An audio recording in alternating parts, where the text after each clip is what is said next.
Hello, welcome to the Chapter 6 lecture video. This chapter is about developing and managing human resources. This slide begins with a list of guidelines for the Society for Human Resource Management Code of Ethics.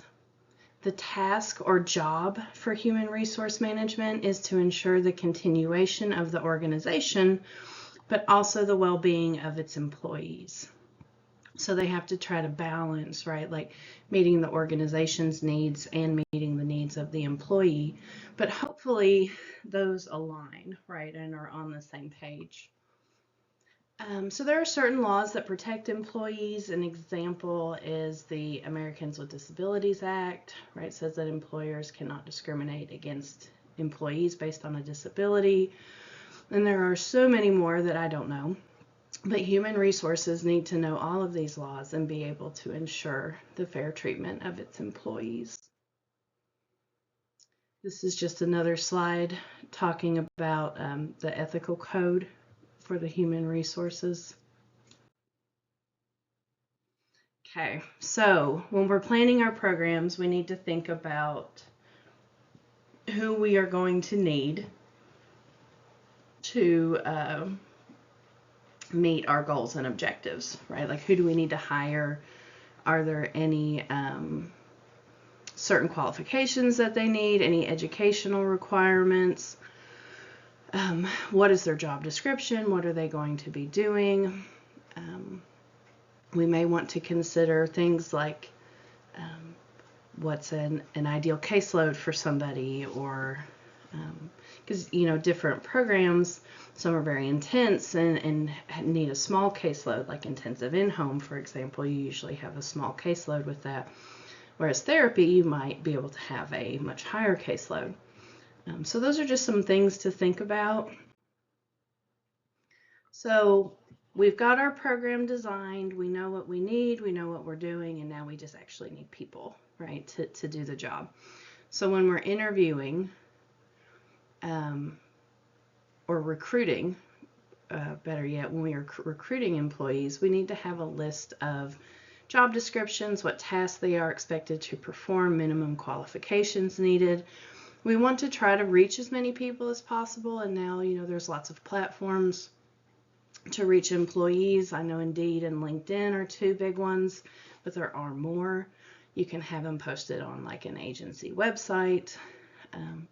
We want to advertise openings so we can reach as many people as possible. We want to ensure that we're reaching a good diverse group. And then through interviewing, we will narrow down, right? Like, you will review applications and qualifications. Some people, if they don't meet them, you won't do an interview, but then you, right, work your way through. But a lot of these questions, what I think is interesting are the attitude. They're looking for an attitude and individual characteristics to see if someone will align with the organization's goals. So it's important, and that's through like usually the recruitment phase when we're getting the resumes and the CVs and the applications. We're looking to see, do they meet these basic minimum requirements. When we're interviewing, right, we are looking more for like an attitude and characteristics of the employee. Are they going to be a good fit, right, for our agency?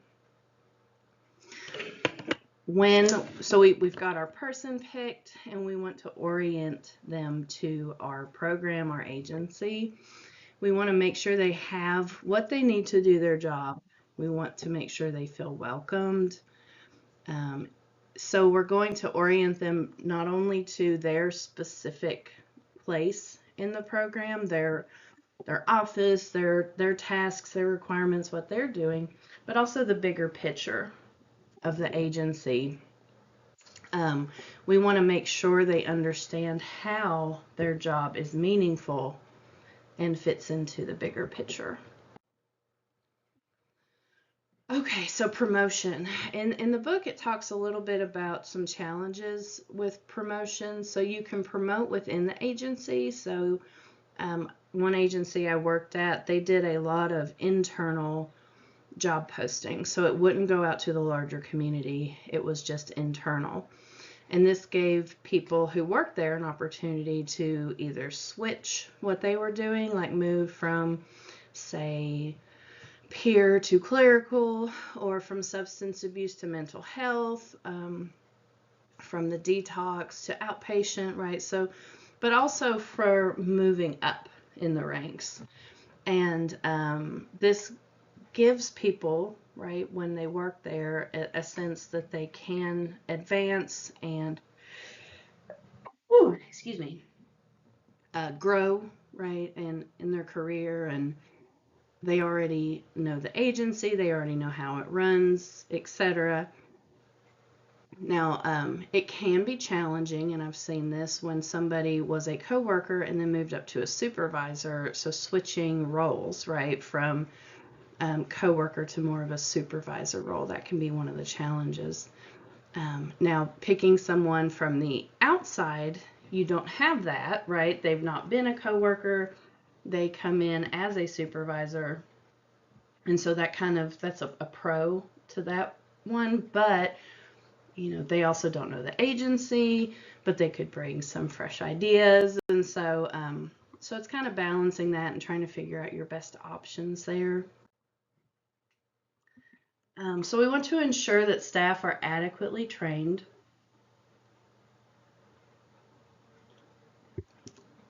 And that they're meeting our expectations. Employee assessments will identify gaps. That has that twice. So employee and performance assessments identify gaps between stated and actual performance. Some places that I've worked, their electronic health record could look at how many hours you were doing billable service, how many hours you were doing non-billable service. They would look at, length of appointments, etc., how many no-shows, how many cancellations. And so they can look at all these things and kind of see what's going on. And again, we talked about benchmarking earlier. So we were looking at the agency, like, if we find someone with a similar program that's doing a little bit better, or where we want to be, we can use that as like a goal to get to. And we can also use this for individuals in a program, look at the best practice and use that as our standards of where we want to be. We also want to examine our client satisfaction. So these are like quality assessments. How well are we doing our job? But we also want to look at like employee satisfaction, productivity. We want to look at ways of learning and improving. So not just the employee, but also the organization, right? We want to continue to have continuing education. The organization needs to change and grow through assessments and evaluations, just as, right, our employees do. So performance reviews, they might be called different things at different places. Usually what I've noticed is at a 90-day or 6-month after starting, they do a review. Usually there's a kind of probationary period that says, like, if things aren't going well in this period, we can let you go without like any much of a hassle. And then usually after that they're done yearly. So there's two major purposes for this. We want to focus on compliance with the organization's expectations and offer maybe rewards or punishments. So if you are doing super well and exceeding expectations, maybe there's a raise. If you are not doing well, I don't know about the word punishments, but usually there's like a remediation plan. How can we help you get up to the standard? Now, eventually, if it doesn't happen, then it might be like you get fired or let go.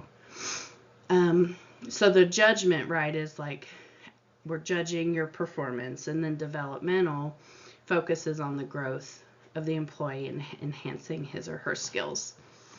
So that is a quick overview of human resources, very quick, and there's a whole lot that goes into it.